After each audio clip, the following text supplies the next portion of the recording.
Et il y a quelque chose qu'on fait tous et qu'on fait même trop souvent et même qu'on fait sans s'en rendre compte, c'est se comparer. On regarde les autres, on se regarde soi et on mesure des fois l'écart qu'il y a. Elle est plus mince, elle a plus d'argent, elle voyage beaucoup plus que moi, elle semble beaucoup plus heureuse. Chaque fois qu'on fait ça, on s'enfonce un peu plus dans une spirale où on n'est jamais assez. On n'est jamais assez belle, on n'est jamais assez douée, on n'est jamais assez aimée. Aujourd'hui, j'ai envie de te dire que la comparaison est un voleur. Elle vole ta joie, elle vole ton énergie, elle vole la vie que tu pourrais aimer là, maintenant. Comparer, c'est pas un défaut de caractère, je dirais, c'est plutôt humain en fait, on le fait quand même assez souvent. Pendant des milliers d'années, on a survécu en observant les autres pour savoir quoi faire, comment évoluer, quoi éviter. En fait, le problème, c'est qu'aujourd'hui, on a accès à des centaines de vies en quelques clics, en quelques secondes, et souvent, ce qu'on voit, c'est pas la vérité entière. Mais je vais pas vous l'apprendre. Instagram, TikTok, Facebook, Snapchat, etc. Ce sont que des vitrines. On voit pas la fatigue, on voit pas les disputes, on voit pas les larmes. On voit juste, en fait, les sourires, les réussites, les corps bien sculptés, mais pas l'envers du décor. Donc, première étape, déjà, c'est se rappeler que ce que tu compares n'est pas au complet. On croit souvent que l'autre a mieux que nous. Mais en fait, mieux, ça n'existe pas vraiment. Il n'y a que des choses différentes, en fait, quand vous regardez. La femme qui semble avoir une maison parfaite, elle rêve peut-être d'avoir plus de temps libre. Celle qui voyage tout le temps, peut-être qu'elle rêve de se poser et d'avoir une famille. Celle qui a un corps parfait, peut-être qu'elle se bat avec sa propre image, elle aussi. En fait, il faut vous mettre dans la tête que chaque vie a ses manques, chaque vie a ses blessures, chaque vie a ses imperfections et du coup chaque personne est différente. Toi tu vas te comparer à une fille qui est mince, mais ça se trouve la fille qui est mince elle va se comparer à toi parce qu'elle aimerait être plus comme toi.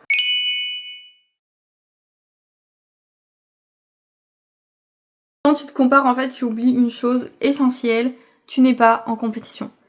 En fait ta vie c'est pas une course et pourtant quand tu te compares c'est ce que tu fais. Tu perds confiance en toi, tu doutes de tes propres choix. Et tu mets ton énergie dans ce que tu n'as pas, plutôt que de le mettre dans ce que tu as déjà et dans ce que tu pourrais construire plus tard. Et à force, tu peux même en fait te détourner de tes vrais rêves, juste pour coller à une image parfaite qui n'est pas la tienne. Déjà, revenir à soi. À chaque fois que tu te surprends à te comparer, demande-toi, est-ce que ça m'aide vraiment? Limiter les déclencheurs. En fait, si un compte sur les réseaux sociaux te fait te sentir mal, franchement, désabonne-toi et arrête de le suivre. Ça va juste amplifier la culpabilité et ça sert à rien. Célébrer les petites victoires. Note chaque jour 3 choses dont tu es fier, même si c'est des toutes petites choses. Et transforme la comparaison en inspiration. En fait, si quelqu'un a ce que tu veux, demande-toi plutôt comment t'en inspirer sans te dévaloriser. Tu es sur ton propre chemin et ton chemin, personne ne peut le faire à ta place. Il y aura toujours quelqu'un devant toi, mais il y aura aussi toujours quelqu'un derrière toi et c'est pas grave. En fait, ce qui compte, c'est d'avancer à ton rythme. La vie, c'est pas une ligne droite où on doit arriver en premier à tout prix. C'est un chemin, il y a plein de détours, il y a plein d'arrêts, il y a plein de rencontres et chaque étape compte. Alors aujourd'hui, je vais te laisser avec une toute petite phrase pour la rentrée, du coup, ça tombe bien. La seule personne à laquelle tu devrais te comparer, c'est celle que tu étais hier. Et si tu as avancé même dans tout petit pas, c'est déjà énorme. Et rappelle-toi que ce que tu vois chez les autres n'enlève rien à ta propre lumière. T'as pas besoin de briller comme eux, t'as juste besoin de briller comme toi. Si jamais ces vidéos vous plaisent, n'hésitez pas à vous abonner, à activer la petite cloche. Ça sort tous les dimanches, c'est la playlist du coup Réapprendre à s'aimer. Et on fait un petit parcours ensemble du coup pour s'aider, pour s'entraider et pour aller mieux. N'oubliez pas que plus vous êtes positif envers vous-même, plus vous allez attirer des choses positives. Évitez de vous comparer avec les autres. Franchement, je suis sincère avec vous, moi il y a plein de comptes que je me suis désabonnée sur Instagram parce que ils me faisaient vraiment me sentir pas bien. Et en fait, c'est pas sain, même si c'est des personnes qu'on aime bien, elles le font pas exprès, c'est leur vie, elles font ce qu'elles veulent. Mais nous, de notre propre chef, on peut, pour éviter de s'infliger du mal, arrêter de les suivre, même si on les aime bien.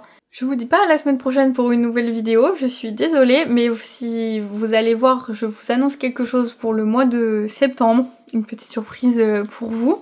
Du coup, vous retrouverez cette playlist début octobre, si tout va bien. Et donc voilà, petite pause pendant ce mois de septembre. Et on se retrouve du coup au mois d'octobre pour la suite de cette playlist. N'oublie pas de t'abonner et je te dis à bientôt. Bye!